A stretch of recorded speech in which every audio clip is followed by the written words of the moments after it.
And you start to look around, and college basketball fans are realizing, hey, it's only a matter of time before one of the best coaches in the sport, recruiting in one of the biggest hotspots in the sport, turns this thing around, and that he did. Those three players would help set a groundwork for a squad that would go 31-5 in Pitino's second season in New York City. Throw in a couple of transfers like Kadari Richmond and Aaron Scott, and you've got yourself a squad. In just his second season, Rick Pitino has come into the Big East and knocked off the team that has won back-to-back national championships in the UConn Huskies and is taking control of the conference. And while, yes, that team did get bounced in the second round by John Calipari, they just couldn't shoot the three ball. That was their Achilles heel, was the fact that they could not make a three. So he goes out and hits the transfer portal hard for 2025-2026. RJ Lewis declared for the draft. He goes out and gets Bryce Hopkins,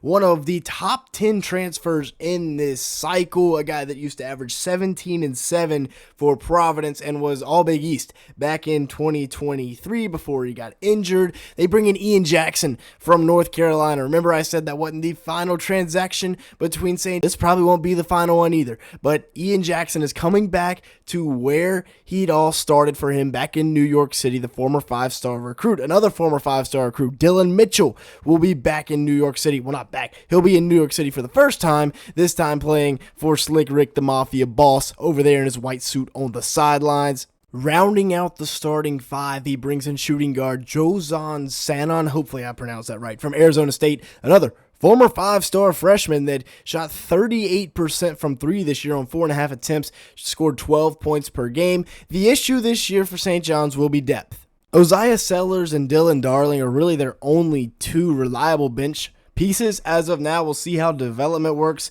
for St. We'll see, but right now, St. John's basketball is back on the rise.